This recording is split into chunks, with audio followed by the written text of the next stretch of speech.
राम राम दोस्तों। आज आपको मैं चंद्रगुप्त मौर्य और सेल्यूकस के बारे में बता रहा हूँ। देखो, सेल्यूकस कौन था? देखिए, ये सेल्यूकस था सिकंदर का सेनापति। सिकंदर महान था, उसके बहुत सारे सेनापति थे, उनमें से एक था ये सिकंदर का सेनापति। देखो, सिकंदर की मृत्यु के बाद में तो उसके साम्राज्य को पाने के लिए, उसके जो क्षेत्र था उसको पाने के लिए आपस में सेनापतियों में संघर्ष हुआ। उस संघर्ष के अंदर सेल्यूकस जो राजा बनता है सीरिया का। कहाँ का राजा बनता है? सीरिया। यानी इसके पास, सेल्यूकस के पास में जो प्रदेश आया वो था सीरिया। सीरिया का वैसे प्राचीन नाम मेसिडोनिया था। क्या नाम था? मेसिडोनिया। वहाँ का शासक था अपना सेल्यूकस। अब देखो क्या हुआ कि जैसे ये भारत है मान लो, और यहाँ पे अपना क्या है? सीरिया है। ठीक है, पहले क्या था कि इधर पश्चिम से आक्रमण हो रहे थे, इसलिए इसने भारत पर ध्यान नहीं दे पाया। लेकिन कुछ सालों के अंदर इसका स्थायित्व हो जाता है। लमसम 305 ईस्वी पूर्व की बात है। पश्चिम से आक्रमणों को इसको डर नहीं रहता। तभी ये क्या करता है कि ये पूर्व की ओर यानी भारत की ओर अपना साम्राज्य विस्तार करना चाहता है, या अपना धन, भारत के धन लूटने की लालसा से ये क्या करता है? आक्रमण करता है। लेकिन इसने सबसे बड़ी गलती क्या कर दी कि उस समय इसको ये नहीं पता था कि भारत में अब एक ताकतवर साम्राज्य का राज है, वह है चंद्रगुप्त मौर्य। तो दोनों में लड़ाई होती है। लड़ाई का सन बताया जा रहा है 305 ईस्वी पूर्व। कारण ये था, कारण क्या था कि सेल्यूकस का साम्राज्य विस्तार करना और भारत का धन प्राप्त करने की इच्छा थी। ठीक है, इस युद्ध के अंदर सेल्यूकस हारता है। सेल्यूकस की इसमें क्या होती है? हार होती है। हार का सामना करना पड़ता है इसको। अब देखो दोस्तों, जब लड़ाई खत्म होती है तो दूसरे पक्ष को संधि करनी पड़ती है। तो साहब, अब सेल्यूकस को संधि करनी पड़ी। किससे? चंद्रगुप्त मौर्य से।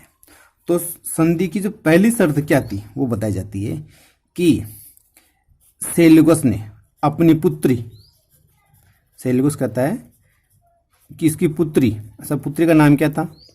देखिए, पुराने फिल्मों में एक आइटम गर्ल के ज़्यादा सॉन्ग आते थे, वो तो हेलन। तो उसका कई जगह नाम हेलन भी दिया हुआ है, कई जगह नाम हेलेना भी दे रखा है। उससे चंद्रगुप्त मौर्य की शादी होती है। चंद्रगुप्त मौर्य की शादी की जाती है साहब। पहली शर्त तो ये है कि सेल्यूकस अपनी पुत्री हेलन या हेलेना की शादी किससे करेगा? चंद्रगुप्त मौर्य से करेगा। देखिए, अब यहाँ पे आता साहब हेलन। हेलन का तो पूरा नाम क्या होता है आपको और बता देता हूँ। इसका नाम था कार्नेलिया हेलन। कार्नेलिया हेलन पूरा नाम था इसका, हेलन का। कार्नेलिया यानी लेकर बल्कि हेलन से शादी करता है। अरे अब लड़की का बाप होता है शादी, तो लड़की का बाप क्या कहता है? शादी में कार देता है। लेकिन इसने कार न लेकर क्या ली? हेलन ली। यानी आप कैसे याद करोगे? पुरानी फिल्मों के आइटम गर्ल का नाम याद कर लेना, हेलन। उससे तो उसकी पुत्री का नाम याद आ जाएगा। ठीक है, और पूरा नाम था कार्नेलिया हेलन या हेलेना। ठीक है, पहली शर्त पूरी हो जाती है। इसमें शर्त और थी कि हेलन का जो भी संतान होगी वो कभी राजा नहीं बनेगी। ये शर्त भी साथ में जोड़ी थी कि हेलन से होने वाली संतान कभी भी चंद्रगुप्त मौर्य के बाद में राजा नहीं बनेगी। ये शर्त भी साथ साथ थी। अब दूसरी शर्त क्या होती है कि इसने कार तो मान लो नहीं ली, लेकिन वो वहाँ का जो उसका बाप था वो कुछ ना कुछ उसको दहेज में दे रहा है। दहेज में कुछ ना कुछ दे रहा है। अब दहेज में वो क्या दे रहा है? देखिए, आप उसको 4 प्रांत दिए। कितने प्रांत दिए? 4। आपको 4 प्रांतों के मैं नाम बता रहा हूँ। उसको 4 प्रांत मिलते हैं साहब। अब 4 प्रांत कैसे याद करोगे? बहुत बार पूछ सकता है आपसे, ये इन 4 प्रांतों के नाम बताइए आप।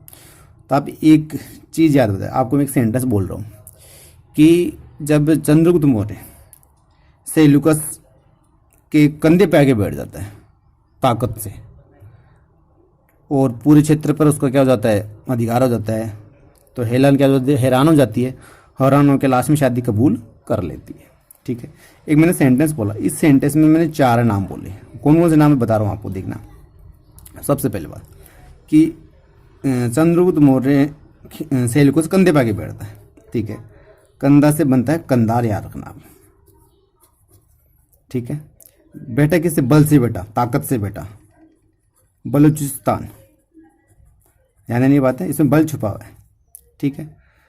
तो साहब इन ये घटनाक्रम हुआ तो हेलन क्या होती है, हैरान होती है, हेरात, हैरान मान लेना है, हेरात, ठीक है।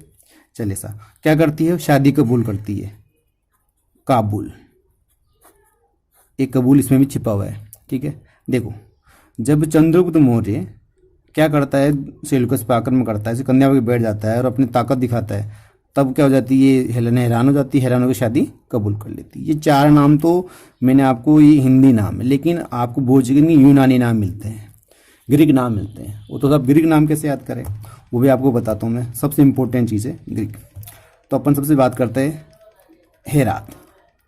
देखो हेरात यानी हैरान होती है, क्यों, पूरा क्षेत्र था, पूरा एरिया किसने ले लिया, चंद्रगुप्त मौर्य ने ले लिया, एरिया ले लिया पूरा का पूरा, हैरान हुई तो एरिया, क्या नाम दिया, एरिया, एरिया नाम था किसका साहब, हेरात का। हेरात का जो नाम था वो एरिया था, ग्रीक साहित्य में एरिया के नाम से ये हेरात है, ठीक है।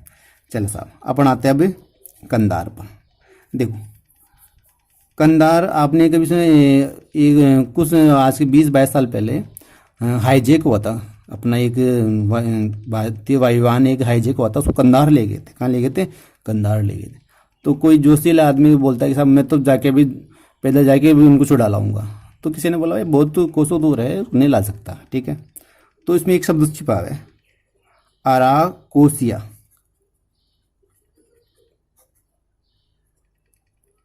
क्या नाम बताया इसने, अराकोसिया। अरे कोसों दूर है, क्या दूर है, कंधार क्या बहुत दूर है, अराकोसिया, क्या नाम था, कंधार का नाम अराकोसिया, ठीक है, कोई प्रॉब्लम नहीं है। चलिए साहब अपन बात करते हैं बलूचिस्तान की। बल ताकत लगाते हैं अपन, जब कोई भी ताकत लगाते हैं तो अपन भगवान का नाम लेते हैं, जय सिया राम बोलते नहीं बोलते, अपन ताकत का यूज करते हैं अपन। जेड्रोसिया, केवल राम नहीं है भाई, जे भी है और सिया भी है, जेड्रोसिया, ठीक है। कबूल यानी काबुल, कबूल, शादी कबूल होगी। शादी क्या होती है कि आदमी के पैरों में रस्सी बन जाती है, तो शादी के है ना, ठीक है। तो देखो मैं आपको बता रहा हूँ इसका नाम क्या था, पे, पैरों का पे ले लिया, रस्सी को इंग्लिश में बोलते हैं रोप, ठीक है। दिन रात, रात को भी रस्सी रहती है, निस, निस दिन बोलते नहीं बोलते, डाई में डबल बार, पैरों निस डाई। देखिए पैरों में रस्सी बन गई, दिन रात आदमी से बंधा रहता है, सुबह शाम दिन रात डबल, डाई में डबल होता है, जैसे कार्बन डाइऑक्साइड डबल होता नहीं होता, तो पेरोब्लिस डाई किसका नाम था, काबुल का नाम था। देखिए एक बार दोबारा बता रहा हूँ आपको मैं। देखो इसको सबसे पहले 4 प्रांत मिले, कौन कौन से मिले, चंद्रगुप्त मौर्य को मिले साहब आप, एक तो आपको मिला कंधार, बलूचिस्तान, हेरात और काबुल। हैरान हुई, एरिया ले लिया, तब एरिया इसका नाम है, ठीक है। कंधार, कंधार जाने की कोशिश करी, बहुत दूर है, अराकोसिया, ठीक है, अरे बहुत कोसों दूर है साहब, याद हो गया। बलूचिस्तान, बल ताकत लगाएंगे तो भगवान को याद करेंगे, जय सिया राम, तो जेड्रोसिया, ठीक है। शादी कबूल है साहब, हाँ कबूल है साहब, कबूल क्या लोगे, तो पैरों में जंजीर बनेगी, बनेगी, सीधी सी बात है, पेरोब्निसडाई, पेरोब्निसडाई किसका नाम है, ये था काबुल का नाम था, ठीक है दोस्तों। हाँ दोस्तों चौथी शर्त क्या है इसमें, चौथी की एक राजदूत, एक अपना राजदूत, कौन, सेल्यूकस चंद्रगुप्त मौर्य के दरबार में भेजेगा, कहाँ भेजेगा, चंद्रगुप्त मौर्य के दरबार में भेजेगा। उस राजदूत का नाम था साहब, बहुत महान राजदूत हुआ है, मेगस्थनीज, नाम सुना होगा, मेगस्थनीज। मेगस्थनीज राजदूत को भेजा जाता है, इसने इंडिका लिखी थी, बहुत प्रसिद्ध पुस्तक है इंडिका। अभी इसका वर्तमान में इसका मूल रूप मिलता नहीं है, लेकिन अन्य लेखकों के दृष्टांत में इसका जिक्र किया गया है, इंडिका लिखी साहब। ये रहता है 4 साल, कितने साल रहता है, 4 साल ये चंद्रगुप्त मौर्य के दरबार में रहता है साहब। अब का साहब इसने चंद्रगुप्त मौर्य की राजधानी उसमें थी पाटलिपुत्र, पाटलिपुत्र मगध की राजधानी हुआ करती थी पाटलिपुत्र, इसकी भी राजधानी क्या थी, पाटलिपुत्र। इसने पाटलिपुत्र को दूसरा नाम दिया मेगस्थनीज ने। देखिए पाटलिपुत्र की जो बौद्ध साहित्य है वो ज़्यादातर पाली भाषा में लिखा गया है, किस में लिखा गया, पाली भाषा में लिखा गया है। और जो पाली का केंद्र रहा है, जो पाटलिपुत्र के आसपास का ही रहा है, तो जन्म स्थान मान चलो इसको वहीं माना पाली भाषा। उसने क्या नाम दिया, पाली बोरथा, पालीबोर्था नाम किसको देता है ये मेगास्थनीज पाटलिपुत्र को नाम देता है। आपसे पूछा जा सकता है कि पालीबोर्था नाम किससे कहा गया, पाटलिपुत्र कहा गया, किसने कहा था, मेगास्थनीज ने कहा था। चलिए साहब ये बात होगी। अब ये चीज अब चंद्रगुप्त मौर्य कुछ तो करेगा, 3 चीजें ले ली, लड़की भी ले ली, 4 प्रांत भी ले ली, एक राजदूत भी भेज दिया उसके सामने। अब वो क्या करता था, वो साहब चंद्रगुप्त मौर्य क्या करता है, चंद्रगुप्त मौर्य क्या करता है, वो 500 हाथी, कितने हाथी, 500 हाथी कहाँ भेजता है, सेल्यूकस के दरबार में भेजता है साहब, 500 हाथी सेल्यूकस दरबार। अब साहब ये बात कहाँ किसने कही, ये शादी की बात तो अलग किसी ने कही, ये बात एक विशेष राइटर ने कही है। देखो 500 हाथी, ठीक है। अब चंद्रगुप्त मौर्य ने लूटपाट तो कर ली, अब रिटर्न गिफ्ट दे रहा है, ठीक है। तो पहले लूटा अब हाथी दे रहे हैं, ठीक है। तो ये इस विशेष बात प्लूटार्क ने कही, किसने कही है, लूटने के बाद जिक्र कर रहा है प्लूटार्क, कहता है 500 हाथी दिए थे चंद्रगुप्त मौर्य ने साहब, किसको, सेल्यूकस को दिया था। और कहा जाता है कि भारत के प्रथम अंतर्राष्ट्रीय विवाह था साहब, कौन सा था ये, जो हेलेन और चंद्रगुप्त मौर्य का विवाह शादी थी, वो भारत का प्रथम अंतर्राष्ट्रीय विवाह माना गया साहब उसको, क्योंकि इससे पहले कोई इंटरनेशनल शादी हुई नहीं थी, यानी एक देश की राजकुमारी दूसरे देश की राजकुमारी से शादी करती, इतिहास के नजरिए से, ठीक है। चलिए साहब, अब इस विवाह, ये विवाह और संधि होती है, ये जो चंद्रगुप्त मौर्य की संधि होती है, अब इसका भी जिक्र एक विशेष लेखक ने किया है, जो मैंने ऊपर बताया आप साहब, लड़ाई होती है, लड़ाई के बाद में शादी होती है, फिर क्या होता है साहब, संधि होती है। तो इसका जिक्र किसने कहा, ये बहुत अच्छी बात है। देखो विशेष मतलब हिस्ट्री की मेन चीज़ है ये, मतलब किसने जिक्र किया, उस लेखक का नाम अपने को याद करना है, तो बहुत आसानी से याद कर लोगे आप। देखो आपको पता शादी हेलेन से हुई, तो आपने कभी कभी चंद्रगुप्त मौर्य नाटक देखा होगा, या सम्राट अशोक में भी उसका प्रसंग आता है। वो अंग्रेज, हेलेन अंग्रेज जैसी थी, ठीक है, जैसे अलग कलर होता, अपना गेवा रंग होता, तो उनका जैसे सफ़ेद या लाल रंग के होते हैं, ठीक है। तो जैसे एप्पल जैसी थी, ठीक है, मान के चलो आप हैं, तो उसका वहीं से नाम आ जाएगा एपियानस, एपियानस, एपियानस, एप्पल याद कर लेना, एपियानस। किसने लिखा साहब ये चीज़, किसने बताई साहब, विवाह संधि बात करता है एपियानस, कौन करता है, एपियानस, ये वर्णन करता है इस विवाह और संधि का। एप्पल याद कर लेना, एप्पल से आपको नाम याद जाएगा एपियानस, ठीक है। चलो दोस्तों, सेल्यूकस के बारे में आपको मैंने बता दिया, चंद्रगुप्त सेल्यूकस के बारे में हो चुका कंप्लीट। अब आगे बात करते हैं चंद्रगुप्त मौर्य के अंतिम दिन, अंतिम दिनों की बात करते हैं। तो साहब अंतिम दिनों में मगध के अंदर साहब क्या होता है कि 12 वर्षों को अकाल पड़ा, 12 वर्षों तो क्या पड़ा है, अकाल पड़ता है, कहाँ, मगध के अंदर साहब। अब इस मगध के अंदर अकाल पड़ता तो बहुत कुछ घटनाक्रम होता है। पहली बात, उसके अकाल प्रबंध के बारे में 2 बिल्कुल बताया गया है। अकाल प्रबंध, उस अकाल का प्रबंधन उसने कैसे किया, इसके बारे में उस 2 अभिलेखों में बताया गया है। 2 अभिलेखों में आपको नाम बताता हूँ। पहला अभिलेख है महास्थान, क्या नाम बताया गया, मगध में बहुत बड़ा स्थान था साहब, ठीक है। एक आ रहा है सोगोरा, सोगोरा स्थान बताया गया एक तो, ठीक है। एक बताया गया आपका महास्थान, ठीक है। इन बिल्कुल में इसके अकाल प्रबंधन के बारे में बताया गया है। अब महास्थान सोगोरा है कहाँ साहब, ये देखो कि पहली बात तो महास्थान, यानी मगध में अकाल पड़ा तो महास्थान की बात करते हैं। महास्थान देखो जहाँ पर बहुत सारी नदियों का संगम होता है, अपनी ब्रह्मपुत्र, गंगा, ये सब नदियाँ मिलती है बांग्लादेश में, क्या मिलती है, तो महास्थान कहाँ है साहब, ये सब बांग्लादेश के अंदर, ठीक है। अब आता है सोगोरा, सोगोरा कहाँ है साहब, गोरा, गोरा को ध्यान दो, गोरा से बना गोरखपुर, क्या बना, गोरखपुर, गोरखपुर कहाँ है अपना, यूपी में, कहाँ है ये बिलिक, यूपी में। ये अपना स्थान है वो अपना कहाँ है, यूपी के अंदर है, ठीक है मित्रों। चलिए साहब, अब अकाल प्रबंध पड़ता है, अकाल पड़ता है, उस समय क्या होता है, एक जैन धर्म में विशेष घटना होती है, किसमें, जैन धर्म के अंदर। उस समय 2 जैन मुनि थे, एक तो स्थलभाव, क्या नाम बताया गया है, स्थलभाव, दूसरा थे भद्रभाव। देखिए स्थलभाव और भद्रभाव, उस समय जैन धर्म का विभाजन होता है कि अकाल पड़ गया तो अब साहब कहाँ पर खाने पीने की जगह नहीं, तो अपने स्थान छोड़ेंगे, ठीक साहब।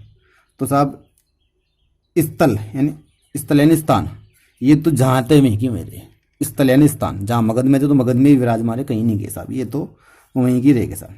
भद्रबाहु जी साहब ये उत्तर भारत छोड़ के कहाँ चले गए, दक्षिण भारत चले जाते हैं। कहाँ चले जाते हैं, दक्षिण भारत चले जाते हैं। अब उत्तर भारत वाले तो साहब उत्तर भारत में तो क्या अपन सर्दी भी पड़ती है, भयंकर सर्दी पड़ती है, और नीचे तो मौसम बराबर रहता है, ठीक है। तो साहब ये ऊपर वाले साहब ये थे दिगंबर संत, ये संत बनते दिगंबर संत बनते। जो भद्रबाहु के जो दक्षिण में गए, दक्षिणी जैन भी कहते हैं उनको, वो बनते दिगंबर जैन बनते हैं भद्रबाहु से। और जो स्थलबाहु के थे वो श्वेतांबर बने, स्थलबाहु वाले थे वो श्वेतांबर थे, ठीक है। अब सब भद्रबाहु जी खुद तो जाते जाते हैं, साथ में चंद्रगुप्त मौर्य था, उनको भी क्या करता है अपने साथ, भाई तू यहाँ क्या करेगा, तू भी हमारे साथ कहाँ चल, दक्षिण में चल। तो साहब ये अब अंतिम समय में चंद्रगुप्त मौर्य क्या करता है, वो भद्रबाहु को अपना गुरु बना लेता है, और इनके प्रेरणा से ये क्या बन जाते हैं, जैन बन जाते हैं साहब, ठीक है। एक इतिहास में बहुत अच्छा प्रश्न बनता है कि मुकुटधारी दिगंबर मुनि अंतिम थे, इनके बाद में कोई नहीं बना साहब। एक राजा जो अपना मुकुट शासक है उस समय, वो छोड़कर क्या बन जाता है, दिगंबर मुनि बन जाता है। वो अंतिम कौन था, चंद्रगुप्त मौर्य अंतिम मुकुटधारी दिगंबर जैन गोला हुए साहब। चलिए साहब, अब साहब ये दक्षिण में जाते हैं। दक्षिण में बताया जाता है कि स्वर्णबेल गोला ये सब कहाँ पड़ता है साहब, ये पड़ता वर्तमान में मैसूर कर्नाटक में। अब वहाँ मैसूर कर्नाटक में ये पड़ता है, मैसूर कर्नाटक में एक पहाड़ी है चंद्रगिरी, यानी इनके नाम पे ये चंद्रगुप्त मौर्य के नाम पर इनका नाम पड़ा चंद्रगिरी।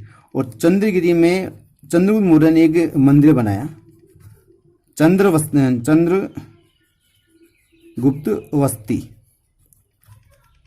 बस्ती यानी बस्ती बनाते हैं बस्ती, ये मंदिर बनाया। उस मंदिर के अंदर 298 ईस्वी पूर्व चंद्रगुप्त मौर्य क्या करते हैं, सलेखन विधि क्या होता है, जैन धर्म का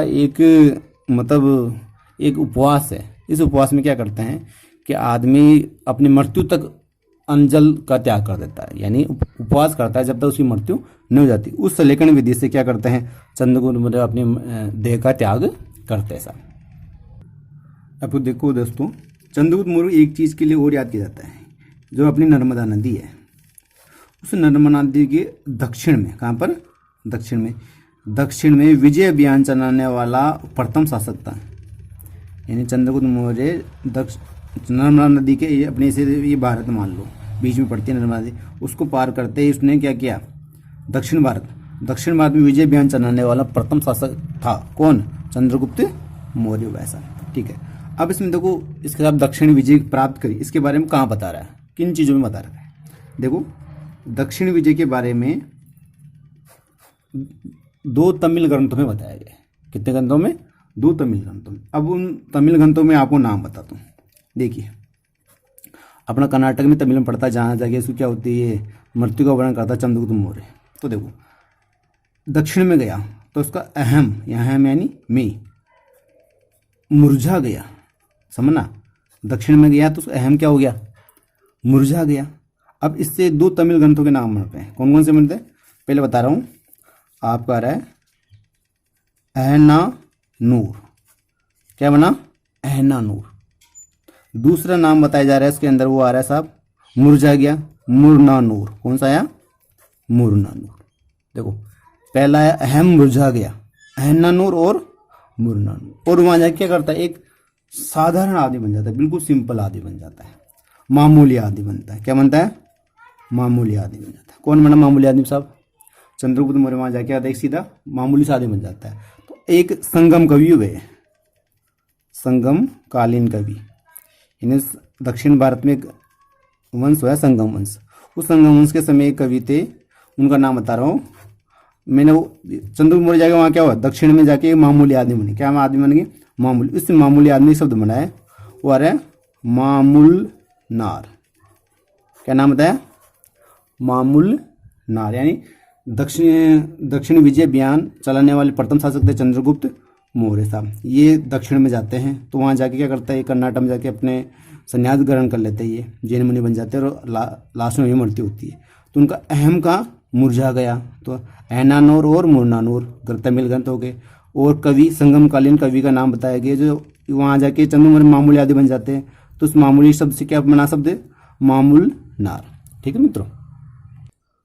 अब दोस्तों, चंद्रगुप्त मौर्य के शासनकाल में एक सुदर्शन झील का निर्माण किया गया था। ये भी प्रश्न बहुत बार पूछा जाता है। देखिए, सुदर्शन झील से संबंधित 3 प्रश्न आते हैं, वो तीनों आपको बताने जा रहा हूँ। पहली बात, इसका निर्माण देखो। अब निर्माण करण 3 अलग अलग कंडीशनें बनेगी इसके अंदर। निर्माण होता सब चंद्रगुप्त मौर्य के समय। किसके समय होता? चंद्रगुप्त मौर्य के समय। ठीक है साहब। अब सुदर्शन झील का निर्माण करने वाला कौन था? देखिए, कोई भी चीज़ की शुरुआत करते हैं तो अपन क्या करते हैं, माला चढ़ाते हैं या पुष्प देते। तो आप याद कर ला, सुदर्शन झील निर्माण कराया था पुष्य गुप्त ने। किसने कराया था साहब? पुष्य गुप्त ने कराया था। ये कौन था साहब? ये सौराष्ट्र प्रांत का है। सौराष्ट्र प्रांत का क्या था? गवर्नर था। सौराष्ट्र प्रांत का कौन था? गवर्नर था। यानी चंद्रगुप्त मौर्य का सौराष्ट्र प्रांत का गवर्नर कौन था? पुष्यगुप्त। उसने सुदर्शन झील का निर्माण करवाया साहब। ठीक है। अब इसके बाद में क्या होता है साहब? अशोक आता है, वह इससे अनेक नहरें निकालता है। क्या निकालता है? सिंचाई के लिए नहरें निकालता है। वो कौन निकालता है? अशोक। ठीक है। अब समय बढ़ता है, अब कोई चीज़ बनाई है तो टूटती भी है साहब। ठीक है। तो ये एक बार क्या अतिवृष्टि होती है, अतिवृष्टि के कारण क्या टूट जाती है साहब। तो अब इसका टूटने के बाद पुनर्निर्माण तो करना जरूरी है साहब। मतलब आपके साथ जीर्णोद्धार, यानी जीर्ण यानी अतिवृष्टि है तो कहीं से थोड़ी बहुत इसका बांध टूट गया है तो वो दीवार टूट गई, कंप्लीट नहीं टूटी, थोड़ी बहुत टूटी, तो जीर्णोद्धार यानी मरम्मत करना अपने एक तरह से वो होता है। ठीक है। अभी जीर्णोद्धार किसने करवाया साहब? देखो, कहा जाता है कि इसका जो जीर्णोद्धार करवाने वाला शासक था, अपने में बताया जूनागढ़ अभिलेख से बताया था, तो वो था रुद्रदामन। रुद्रदामन ये था शक शासक। इसने मंत्रियों के मना करने के बावजूद अपने पैसे से इस झील का दोबारा से क्या करवाया? उसकी मरम्मत कार्य करवाया, इसको जीर्णोद्धार करवाया, यानी टूट फूट को पूरी करवाया। किसने? रुद्रदामन ने साहब, प्रजा की हित के लिए साहब। अब इसका खुद ने नहीं करवाया, उस समय इसका वही सौराष्ट्र प्रांत का गवर्नर कौन था साहब? उसके नाम आता है। देखो, अब कोई चीज़ खराब हो जाए उसको अच्छी कर दें, हैं? जैसे कुपुत्र, कुपुत्र उल्टा होता सुपुत्र, सु यानी अच्छी करना, तो सुविशाख, यहाँ पे याद कर लेना, सुविशाख। सु ने क्या किया? सुविशाख ने उसको सुधार दिया साहब, यानी टूट फूट को क्या किसने सुधारा? सुविशाख ने। यानी वो ये कौन था? सौराष्ट्र प्रांत का गवर्नर था। ये भी कौन था? सौराष्ट्र प्रांत गवर्नर था। लेकिन उस समय राजा कौन था? रुद्रदामन। रुद्रदामन का सौराष्ट्र प्रांत गवर्नर था सुविशाख, जिसने क्या किया? सुदर्शन झील का जीर्णोद्धार करवाता है साहब। ठीक है। अब समय बीतता है साहब, अब ये बिल्कुल टूट जाती है, तो अब इसको दोबारा से ही बनाना पड़ेगा, पुनर्निर्माण। तो 3 चीज पसंद बनते, एक तो निर्माण, एक तो जीर्णोद्धार, एक होता पुनः, पूरे टूट गई, कंप्लीट नामो निशानी नहीं बचा, इसको दोबारा से बनाना साहब। अब वो कौन बनाएगा साहब? देखिए, इसको बनाने वाला था स्कंदगुप्त। कौन सा आया? स्कंदगुप्त। ये गुप्त राजा हुआ है साहब, सबसे महान इसी चीज को याद किया जाता है, स्कंदगुप्त ने। स्कंदगुप्त क्या करता है? इसको दोबारा से क्या करवाता है? बिल्कुल टूट गई, इसको दोबारा नई सिरे से क्या करवाता है? निर्माण करवाता है। वो कौन है? अपना ये। अब देखो, अब कैसे याद करोगे साहब? इसके कौन सा गवर्नर कौन कहता है? देखो, इसके अंदर वही सौराष्ट्र प्रांत का गवर्नर आता है हर बार, लेकिन इसमें उसका बेटा भाग लेता है, गवर्नर खुद भाग नहीं लेता, उसका बेटा। तो सब कौन था? पहले अपने याद करें, सौराष्ट्र प्रांत का गवर्नर कौन था उस समय? सौराष्ट्र का उस समय गवर्नर था। देखो, अपन कभी आपने खेती देखी होगी, जब खेती अपन शुरुआत करते हैं तो अपन खाद बीज डालते हैं, खाद बीज पत्ते सड़े कुछ भी डालते हैं, पत्ते डालते शुरुआत करते हैं। तो पत्ते डाले साहब पर्णदत्त, कितने डाले? पर्ण। टूट गई पूरी, मान लो जमीन नहीं तैयार करनी है तो ठीक है, पहले अपन खाद डाल देते हैं, डाल दिया। खाद डालने के बाद क्या करते हैं? उसको अपन उलट फुलट करते हैं, चक्कर फेरते हैं उसके ऊपर, उल्टा फुल्टा करते जमीन को, करते नहीं करते? ठीक है, चक्कर पालित। देखो उल्टा पुल्टा कर रहे नहीं कर रहे, उसको अपन क्या कर रहे हैं, अब इसको जमीन को उल्टा पुल्टा कर रहे हैं। चक्रपलित ये कौन था, इसका पुत्र था। ये कौन था, इसका पाणिदत्त क्या था, पुत्र था। और ये गिरनार, गिरनार सौराष्ट्र प्रांत में एक जगह है, गिरनार का प्रशासक था साहब ये। देखो ये क्या करता है, वापस इसको ठीक करता है। देखो ये दोबारा समझना दोस्तों। देखो निर्माण, निर्माण किसने कराया साहब, पुष्प, पुष्प से स्टार्ट करी पुष्यगुप्त ने। टूट गई तो टूट फूट हुई, अच्छा सुधारने के लिए काम किसने किया, सुधारना किया सुविशाख ने। किसने किया, सुविशाख। ठीक है, बिल्कुल टूट गई, बिल्कुल खराब हो गई, नई शुरुआत करते साहब, तो पहले खाद भी डालते, पत्ते डालते हैं, तो पाणिदत्त डाल। अब पण को काम पूरा मेन सुधारने काम कौन करे, जमीन को नई तैयार कौन करके देगा साहब, जमीन को करने वाला उसका होगा चक्रपलित, चक्र फेरने वाला चक्रपलित। इसने क्या कर दिया, इसको सुधार दिया और दोबारा से पुनर्निर्माण करवाया, इसने चक्रपलित ने करवाया साहब। ये था गिरनार का प्रशासक। अब साहब अपन कभी ये भी भूल जाओ, मान लो कि आप इनके राजाओं के क्रम, तो आप ये याद कर लेना। एक शब्द आपको मैं बता रहा हूँ, वो है चरस। चरस गांजा सुना है नहीं सुना, ये मान के चलो कि सुदर्शन झील के आसपास चरस बहुत बढ़िया उगता था। जैसे याद कर लेना, चंद्रगुप्त मौर्य स्टार्ट हुआ, ठीक है। र से रुद्रदामन, स से स्कंदगुप्त, कौन सा आ गया, स्कंद। चरस याद कर लेना, ये राजाओं को क्रम था। पहले टूटी, पहले निर्माण करवाया, फिर टूटी ठीक करवाया, और कंप्लीट नष्ट हो गई तो पुनर्निर्माण करवाया। ठीक है दोस्तों।